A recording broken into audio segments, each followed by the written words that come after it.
ரிஷபராசிக்காரர்களே ஒரு நிமிடம் கவனிங்க. இந்த வீடியோவை தவற விட்டீங்கன்னா நீங்க எதிர்பார்க்காத ஒரு விஷயம் நடக்கலாமுங்க. நீங்க இதை சும்மா ஒரு வீடியோன்னு நினைச்சு பார்க்காதீங்க. இது உங்க வாழ்க்கைக்கு வந்திருக்கும் ஒரு அறிவிப்புங்க. சமீப காலமா உங்க மனசுல ஒரு அழுத்தம், காரணம் தெரியாம ஒரு பயம், இரவு தூங்கும் போது கூட ஏதோ சரியில்லைன்னு ஒரு ஃபீலிங். இது எல்லாம் ஏன் தெரியுமா? உங்க வாழ்க்கையில ஒரு பெரிய மாற்றம் வரப்போகுதுங்க. ஆனா அதுக்கு முன்னாடி ஒரு சின்ன எச்சரிக்கையை கடவுள் தராருங்க. நீங்க இதை கவனிக்காம விட்டீங்கன்னா ஒரு வாய்ப்பு கைவிடப்படலாமுங்க, அல்லது ஒரு உறவு, ஒரு பண விஷயம் உங்க கையில இருந்தே நழுவி போகலாமுங்க. ஆனா பயப்படாதீங்க, இதுக்கு ஒரு வழி இருக்குதுங்க. இன்னும் நேரம் இருக்குதுங்க. இப்போ உங்க மனசுல இருக்கிற அந்த பெரிய கவலையை நினைச்சுக்கிட்டு கடவுள் எனக்கு துணைன்னு கமெண்ட்ல எழுதுங்க. அந்த ஒரு நம்பிக்கை உங்க பாதையை மாற வைக்குமுங்க. இன்னும் நீங்க நம்ம சேனலை சப்ஸ்கிரைப் பண்ணலைன்னா இப்பவே பண்ணிடுங்க. ஏன்னா இந்த மாதிரி எச்சரிக்கைகள் எல்லாம் எல்லாருக்கும் கிடைக்காதுங்க. வாங்க உங்க வாழ்க்கையை மாற்றக்கூடிய அந்த ரகசியத்தை இப்பவே தெரிஞ்சுக்கலாமுங்க. வணக்கம் நண்பர்களே, உங்கள் ராசி ரிஷபமா. உங்களுக்கு எப்போதாவது ஒரு விஷயம் தோன்றி இருக்கிறதா? நாம் ஏன் இந்த குறிப்பிட்ட குணாதிசயங்களோடு பிறந்திருக்கிறோம்? ஏன் சிலருக்கு மட்டும் அதிகப்படியான ராஜயோகமும் சிலருக்கு அதிகப்படியான போராட்டங்களும் இருக்குது? நீங்க கடந்த பிறவியில ஒரு மாபெரும் ராஜாவாக இருந்திருக்கீங்களா, அல்லது வெற்றிகளை குவிக்கும் தளபதியா இருந்திருக்கீங்களா? உங்கள் இன்றைய வாழ்க்கையின் கஷ்டங்களுக்கு பின்னால இருக்கும் கர்ம வினை என்ன? வாருங்க விரிவாக பார்ப்போம்ங்க. ரிஷபராசினாலே அது ஒரு ஆழமான கடல் போன்றதுங்க. பொதுவா ஒரு மனிதனின் குணம் என்பது அவன் வளர்க்கப்படும் சூழலை பொறுத்துன்னு சொல்லுவாங்கங்க. ஆனா ஜோதிட சாஸ்திரத்தின்படி, குறிப்பா சித்தர்களின் வாக்குப்படி, ரிஷபராசியில பிறந்தவர்களுக்கு இந்த குணங்கள் என்பது அவர்கள் பிறக்கும் போதே அவர்களின் ஆத்மாவோடு இணைந்து வருபவைங்க. ரிஷபராசி என்பது காலபுருஷனின் 2வது ராசிங்க. இந்த 2வது ராசி என்பது ஒரு மனிதனின் முகம், வாக்கு மற்றும் தனம், அதாவது செல்வத்தை குறிக்கக்கூடிய இடமுங்க. அதனாலதான் ரிஷபராசிக்காரர்களுக்கு இயல்பாகவே ஒரு அழகான முக அமைப்பும் மற்றவர்களை கவரும் விதமான வசீகரமான பேச்சு திறனும் அமைந்திருக்குமுங்க. ரிஷபராசியின் சின்னம் காளை. இந்த காளையை உற்றி நோக்குனா உங்களுக்கு ஒரு விஷயம் புரியுமுங்க. காளை என்பது அமைதியின் உருவமுங்க. ஆனா அதே சமயம் அது கட்டுக்கடங்காத வலிமையின் அடையாளமுங்க. ஒரு காளை வயல்ல உழும்போது எவ்வளவு பொறுமையா இருக்கிறதோ அதே போலதான் ரிஷபராசிக்காரர்களும் தங்கள் வாழ்க்கையின் இலக்குகளை நோக்கி மிக நிதானமாகவும் பொறுமையாகவும் நகருவாங்க. ஆனா அதே காளையை யாராவது வம்புக்கோ அல்லது கோபத்திற்கோ தூண்டினா அதன் வேகம் எப்படி யாராலும் தடுக்க முடியாததாக இருக்குமோ, அதே போல ரிஷபராசிக்காரர்கள் ஒரு முறை கோபம் கொண்டா அவர்களது சமாதானப்படுத்துவது என்பது எவராலும் முடியாத காரியம்ங்க. இந்த ராசிக்கு அதிபதி சுக்கிரன், நவகிரகங்களின் அசுரகுருன்னு அழைக்கப்படும் சுக்கிரனுங்க. ஒரு மனிதனுக்கு கிடைக்க வேண்டிய அனைத்து விதமான உலகியல் இன்பங்களுக்கும் அவரே காரகருங்க. கலை, அழகு, ஆடை, ஆபரணம், வண்டி வாகன வசதிகள், சுவையான உணவு என ஒரு மனிதன் இந்த பூமியில அனுபவிக்கக்கூடிய அத்தனை சுகபோகங்களுக்கும் சுக்கிரனின் அருள் வேண்டுமுங்க. அந்த சுக்கிரனின் ஆதிக்கத்தில் பிறந்த ரிஷபராசிக்காரர்களுக்கு இயல்பாகவே தரம் என்பதுல மிகுந்த அக்கறை இருக்குமுங்க. நீங்க ஒரு பொருளை வாங்கினா அது மலிவானதா இருக்க வேண்டும்னு நினைக்க மாட்டீங்க. மாறா அது மிக சிறந்த தரமானதாகவும் பல காலம் உழைக்கக்கூடியதாகவும் இருக்கணும்னு நினைப்பீங்க. இது வெறும் ஆடம்பரம் மட்டுமல்லங்க, இது உங்கள் ஆத்மாவின் தேடலுங்க. ரிஷபராசிக்காரர்களின் மிகப்பெரிய பலமே அவர்களின் விடாமுயற்சி தாங்க. மற்ற ராசிக்காரர்கள் ஒரு வேலையை தொடங்கிட்டு அது சிறு தடங்கள் வந்தாலே அதை விட்டுட்டு வேறு வேலைக்கு தாவி விடுவாங்க. ஆனா நீங்க அப்படி அல்லங்க. ஒரு காரியத்துல இறங்கி விட்டா அது எப்பேற்பட்ட சவாலா இருந்தாலும் அதை முடித்தே தீரணுங்கிற பிடிவாதம் உங்களிடம் இருக்குமுங்க. இந்த பிடிவாதம் தான் உங்களை வாழ்க்கையில மிக உயர்ந்த இடத்திற்கு கொண்டு செல்லுமுங்க. நீங்க மெதுவா தொடங்கலாம், ஆனா உங்க பயணம் என்பது நிலையானதுங்க. நிதானமே பிரதானம் என்பதற்கு நீங்க தான் மிக சிறந்த உதாரணமா இருப்பீங்க. உணவு விஷயத்துல ரிஷபராசிக்காரர்களுக்கு தனி ரசனை உண்டுங்க. இவர்களுக்கு அறுசுவை உணவும் பிடிக்கும். குறிப்பா இனிப்பு பண்டங்கள் மீது ஒரு தனி ஈர்ப்பு இருக்குமுங்க. சுக்கிரனின் ஆதிக்கம் இருப்பதால இவர்கள் சமைப்பதிலும் வல்லவர்களா இருப்பாங்க, அல்லது நல்ல உணவை அடையாளம் காண்பதில் வித்தகர்களா இருப்பாங்க. அதே போல ஆடை அலங்காரத்திலும் இவர்களுக்கு ஒரு தனிபானை இருக்குங்க. மற்றவர்கள் அணிவதை பார்த்து அணியாம தனக்குன்னு ஒரு ஸ்டைலை உருவாக்கி கொள்வதில் இவர்கள் ஆர்வம் காட்டுவாங்க. பண விஷயத்துல ரிஷபராசிக்காரர்கள் மிகவும் எச்சரிக்கையானவர்கள். இவர்கள் கஞ்சத்தனம் உடையவர்கள்னு மற்றவர்கள் நினைக்கலாமுங்க. ஆனா உண்மையில இவர்கள் வீண் செலவு செய்ய விரும்புவதில்லைங்க. ஒவ்வொரு ரூபாயும் தன் உழைப்பால சம்பாதிப்பவர்கள் என்பதால அதை சரியான இடத்துல முதலீடு செய்யணுங்கிறதுல குறியா இருப்பாங்கங்க. நிலம், வீடு போன்ற அசையா சொத்துகள் மீது இவர்களுக்கு எப்போதுமே ஒரு ஆர்வம் இருக்குமுங்க. ரிஷபராசிக்காரர்கள் இருக்கும் வீட்டுல எப்போதும் ஒரு லட்சுமி கடாட்சம் நிறைந்திருக்கும் சொல்லுவாங்கங்க. ஏன்னா இவர்கள் செல்வத்தை சேர்க்க தெரிந்தவர்கள் மட்டுமல்ல, அதை தக்க வைக்க தெரிந்தவர்களும் கூடங்க. உறவுகளை பொறுத்தவரை ரிஷபராசிக்காரர்கள் மிகவும் நம்பகமானவர்கள். ஒரு முறை ஒருவரை நண்பராகவோ அல்லது துணையாகவோ ஏற்றுக்கொண்டா அவர்களுக்கு இறுதி வரை உண்மையாக இருப்பாங்கங்க. இவர்களிடம் நீங்கள் எதையும் மறைக்காம பேசலாம். ஏன்னா இவர்கள் ரகசியங்களை காப்பதில் வல்லவர்கள்ங்க. ஆனா அதே சமயம் இவர்கள் தங்களுக்கு பிடித்தவர்கள் மீது அதிக உரிமை கொண்ட கொண்டாடுவார்கள். இது சில நேரங்கள்ல மற்றவர்களுக்கு சுமையாக தெரியலாமுங்க. ஆனா அது உங்களின் அன்பின் வெளிப்பாடுங்க. உங்களை ஆழமா புரிந்து கொண்டவர்களுக்கு மட்டுமே தெரியுமுங்க. உங்கள் ராசி நல்ல ராசி என்பதால உங்க ராசி நில ராசி என்பதால உங்களுக்கு பூமி மீது இயற்கை மீதும் செடி கொடிகள் வளர்ப்பதன் மீதும் அதிகமா ஆர்வம் இருக்குமுங்க. மன அழுத்தம் ஏற்படும் நேரங்கள்ல நீங்க ஒரு தோட்டத்திற்கோ அல்லது மலை பிரதேசங்களுக்கோ சென்றா உங்க மனம் உடனடியாக அமைதி அடையுமுங்க. இது உங்கள் ஆத்மா இயற்கையோடு இணைந்திருப்பதை காட்டுதுங்க. நீங்க எதையும் மேலோட்டமா பார்க்க மாட்டீங்க. ஒரு விஷயத்தின் வேறு வர சென்று அதை ஆராய்வது உங்களுடைய வழக்கமுங்க. இந்த சுக்கிரனின் ஆதிக்கம் உங்களுக்கு ஒரு கலை உள்ளத்தை தருமுங்க. நீங்க ஒரு கலைஞரா இருக்கலாமுங்க அல்லது கலையை ரசிப்பவரா இருக்கலாமுங்க.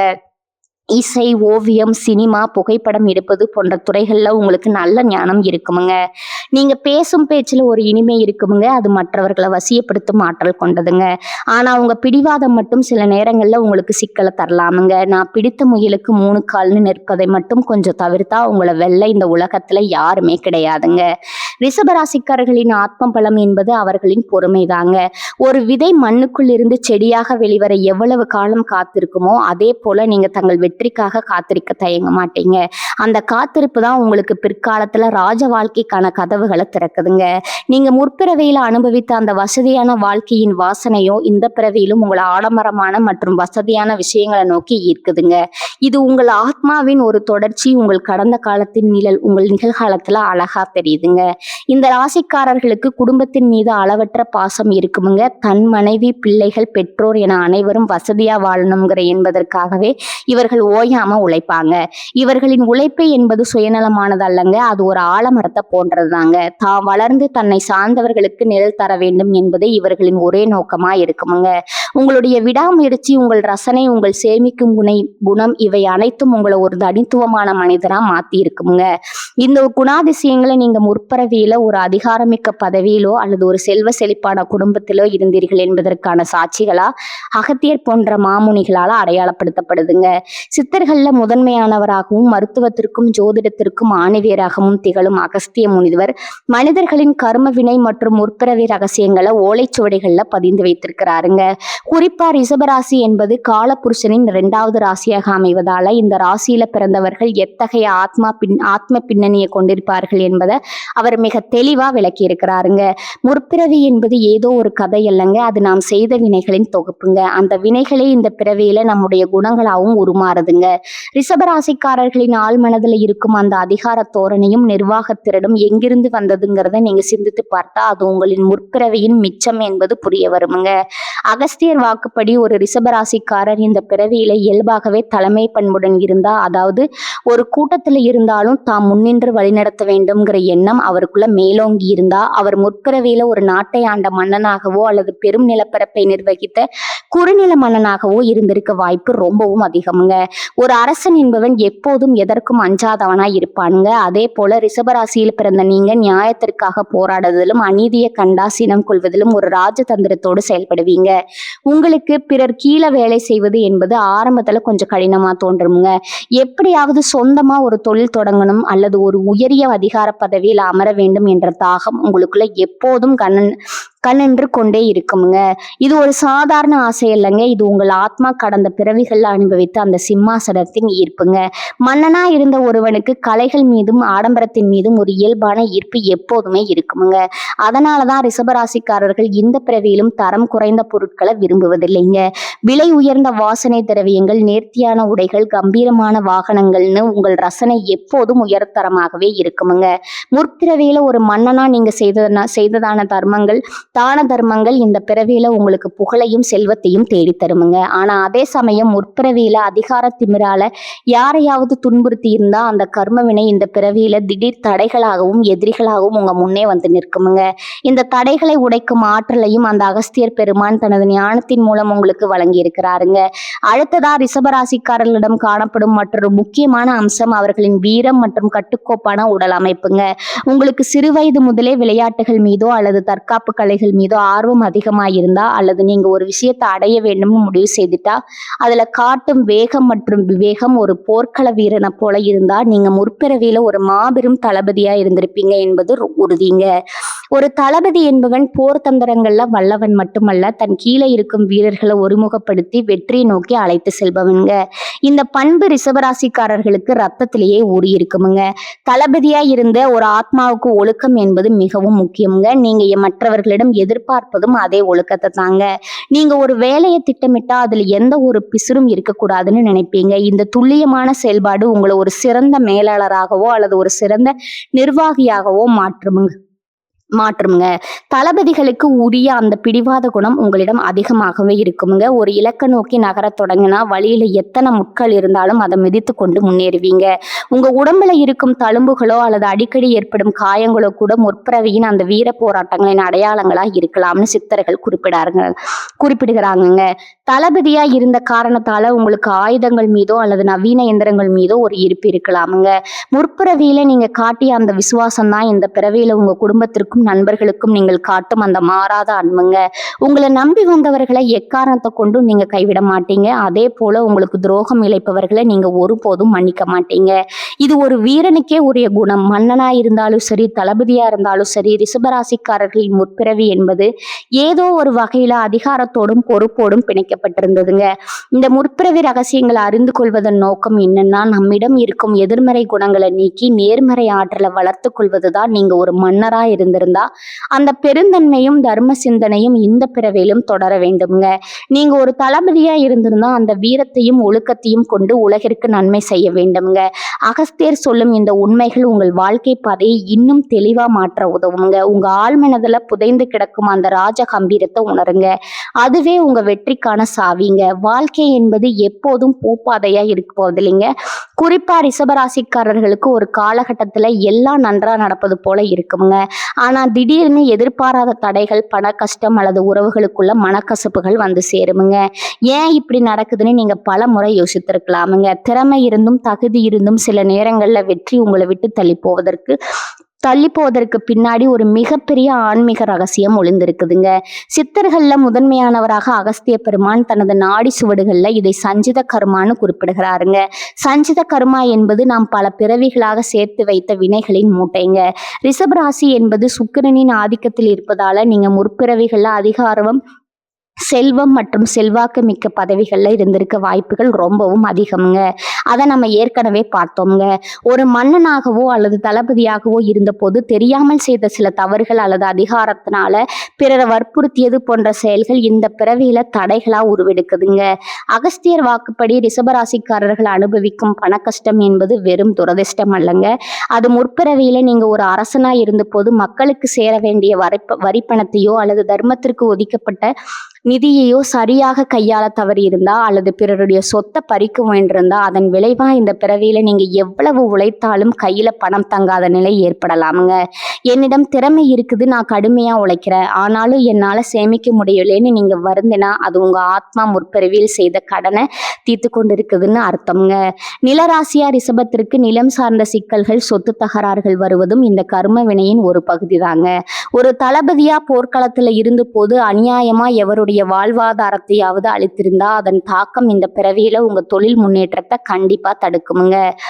அடுத்ததா உறவுகள்ல ஏற்படும் சிக்கல்கள். ரிஷபராசிக்காரர்கள் அதன் பின்னாடி இயங்குபவர்கள். ஆனா அதே சமயம் அவர்கள் காட்டும் அதிகப்படியான அன்பு சில நேரங்கள்ல பிடிவாதமா மாறிடுமுங்க. முற்பிறவியில அதிகாரத்துல இருந்த போது மற்றவர்களின் உணர்வுகளுக்கு மதிப்பு கொடுக்காம உங்க கட்டளைகளுக்கு மற்றவர்கள் பணிய வேண்டும்னு நீங்க நினைச்சிருந்தா அந்த வினையின் காரணமா இந்த பிறவியில உங்களுக்கு நெருக்கமானவர்களே உங்களை புரிந்து கொள்ளாம விலகி செல்லலாமுங்க. உங்கள் பேச்சால மற்றவர்கள் காயப்படுவது அல்லது நீங்க சொல்வது நல்ல விஷயங்கள் கூட மற்றவர்களுக்கு தவறாக தெரிவது போன்ற சூழ்நிலைகள் ஏற்பட்டா அது உங்கள் வாக்குஸ்தானத்துல இருக்கும் கர்ம தோஷத்தை காட்டுதுங்க. அகஸ்தியர் சொல்வது என்னன்னா, ஒரு ஆத்மா தான் செய்த தவற உணர்வதற்காகவே இத்தகைய சோதனைகளை சந்திக்குதுங்க. இந்த தடைகள் உங்களை தண்டிப்பதற்காக அல்லங்க, மாறாக உங்கள் ஆத்மாவை தூய்மைப்படுத்துவதற்காகவே வந்திருக்குதுங்க. இந்த தடைகளிலிருந்து விடுபட அகஸ்தியர் காட்டும் வழிமுறைகள் மிகவும் எளிமையானவைங்க, ஆனா மிகுந்த சக்தி வாய்ந்தவைங்க. ரிஷபராசியின் அதிபதி சுக்கிரன் என்றாலும் இந்த ராசியின் சின்னமான காளை என்பது சிவபெருமானின் வாகனமான நந்திகேஸ்வரர் குறிக்குதுங்க. எனவே ரிஷபராசிக்காரர்களுக்கு ஏற்படும் ஒரு கர்ம வினையையும் நீக்கும் வல்லமை சிவபெருமானின் வழிபாட்டிற்கு இருக்குதுங்க. நீங்க சந்திக்கும் பொருளாதார தடைகள் நீங்க வேண்டும்னா பிரதோஷ காலங்கள்ல நந்தி பகவானுக்கு அருகமுள் மாலை சாற்றி பச்சரிசி மற்றும் வெல்லம் கலந்த காப்பினை நைவேத்தியமா வழங்க வேண்டுமுங்க. ஒரு காளை எவ்வளவு பாரத்தை சுமக்கிறதோ அவ்வளவு பாரமான கர்ம வினைகளை நீங்க சுமக்கிறீங்க. அந்த பாரத்தை குறைக்க நந்தி வழிபாடு உங்களுக்கு பேருதவியா இருக்குமுங்க. குறிப்பா வளர்பிறை பிரதோஷங்கள்ல நீங்கள் செய்யும் தர்மங்கள் உங்களுக்கு பண கஷ்டத்தை வேரோட அறுக்குமுங்க. அகஸ்தியர் வலியுறுத்தும் மற்றொரு முக்கியமான பரிகாரம் அன்னதானம்ங்க. ஒரு மன்னனா நீங்க செய்த தவறுகளை சரி செய்ய பசியால் வாடும் எளியவர்களுக்கு உணவளிப்பதே மிக சிறந்த வழிங்க. வாரந்தோறும் வெள்ளிக்கிழமைகள்ல சுக்கிரனுக்கு உகந்த அந்த நாள்ல பசுக்களுக்கு அகத்திக்கீரை அல்லது பழங்கள் வழங்குவது ரிஷபராசிக்காரர்களுக்கு ராஜயோகத்தை தருமுங்க. பசு என்பது மகாலட்சுமியின் அம்சம் மட்டுமல்ல, அது சுக்கிரனின் காரகத்துவத்தையும் கொண்டதுங்க. நீங்க ஒரு பசுவிற்கு உணவளிக்கும் போது உங்கள் குடும்பத்தில் இருக்கும் தரித்திரம் நீங்கி சுபிட்சம் உண்டாகுங்க. அதே போல உங்க குலதெய்வ வழிபாட்டை ஒருபோதும் கைவிடாதீங்க. வருடத்திற்கு ஒரு முறையாவது உங்க குலதெய்வ கோயிலுக்கு சென்று அங்க வரும் பக்தர்களுக்கு உங்களால் முடிந்த உதவிகளை செய்யுங்க. இது உங்கள் முன்னோர்களின் ஆசையை பெற்று தருமுங்க. அதன் மூலம் உங்கள் வம்சாவளியாக வரும் கர்ம வினைகள் அகலுமுங்க. மேலும் ரிஷபராசிக்காரர்கள் தங்கள் பேச்சில நிதானத்தை கடைபிடிக்கணுமுங்க. அதிகார தோரணையை தவிர்த்து பணிவோடு பிறர் அணுகும் போது உங்கள் பாதி பிரச்சனைகள் தானாகவே தீர்ந்துடுங்க. சித்தர்கள் சொல்வது போல அன்பே சிவம். நீங்கள் பிறரிடம் காட்டும் அன்புதான் உங்களுக்கு பாதுகாப்பு கவசம்ங்க. அதிகாரத்துல இருந்த போது செய்த தவறுகளுக்கு பிராய்ச்சித்தமா இந்த பிறவியில ஆதரவற்றோருக்கும் முதியோருக்கும் தொண்டு செய்யுங்க. நீங்க யாருக்காவது ஒரு வேளை உணவோ அல்லது ஒரு சிறு உதவியோ செய்யும் போது உங்க கர்ம வினையின் ஒரு பகுதி எரிக்கப்படுதுங்க. அகஸ்தியர் அருளிய இந்த ரகசியங்களை மனதில் கொண்டு நீங்க ஆன்மீக பாதையில பயணித்தா இப்போது நீங்க அனுபவிக்கும் தடைகள் யாவும் பனி போல விலகுமுங்க. உங்க வாழ்வில் வசந்தம் வீசுமுங்க. நீங்க இழந்த அந்த ராஜ வாழ்க்கையை மீண்டும் இந்த பிறவியிலே கர்வத்தோடு வாழ்வீங்க. இது அகஸ்திய முனிவரின் சத்திய வாக்குங்க. ரிஷபராசிக்காரர்களே, உங்கள் முற்பிறவி எதுவாக இருந்தாலும் இந்த பிறவியில நீங்க செய்யும் நற்செயல்களே உங்கள் எதிர்காலத்தை தீர்மானிக்குமுங்க. நீங்க ராஜாவா அல்லது தளபதியா உங்க வாழ்க்கையில நடக்கும் எந்த சம்பவம் நீங்க ஒரு ராஜான்னு நினைக்க வைக்கிறது, அதை மறக்காம கமெண்ட்ல சொல்லுங்க. இந்த வீடியோ உங்களுக்கு பிடித்திருந்தா லைக் பண்ணுங்க. உங்க ரிஷபராசி நண்பர்களுக்கும் ஷேர் பண்ணுங்க.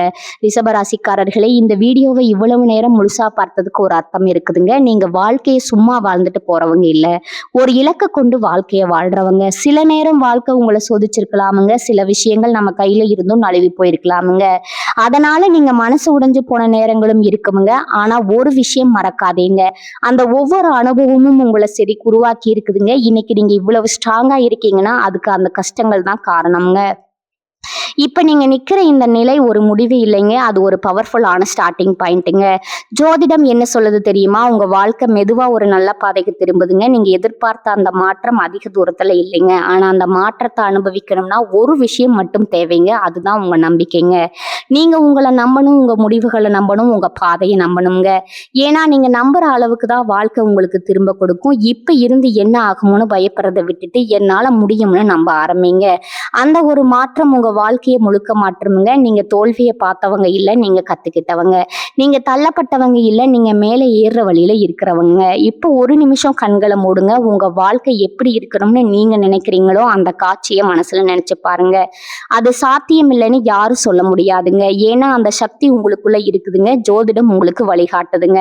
ஆனா அந்த வழியில நடக்கிற சக்தி, தைரியம், முடிவு அது முழுக்க முழுக்க உங்க கையில தான் இருக்குதுங்க. இப்ப இருந்து ஒரு முடிவு எடுத்துருங்க. என்ன நடந்தாலும் நான் முன்னேறி போவேன், என்ன தடைகள் வந்தாலும் நான் நிக்க மாட்டேன், என் வாழ்க்கையை நான் மாற்றுவேன். இந்த முடிவை எடுத்த அந்த நிமிஷத்துல இருந்து உங்க வாழ்க்கை மாற ஆரம்பிச்சிருக்குமுங்க. நம்பிக்கையோட இருங்க, பாசிட்டிவா நினைச்சுக்கோங்க. நீங்க டிசர்வ் பண்ற அந்த சந்தோஷம், வெற்றி, அமைதி அது உங்களை கண்டிப்பா தேடி வருங்க. ரிஷபராசிக்காரர்களே, நீங்க சாதிக்க பிறந்தவர்கள், நீங்க ஜெயிக்க பிறந்தவர்கள். நல்லதே நடக்குமுங்க, நிச்சயமா நடக்குமுங்க. வாழ்க வளமுடன். நன்றி, வணக்கம்.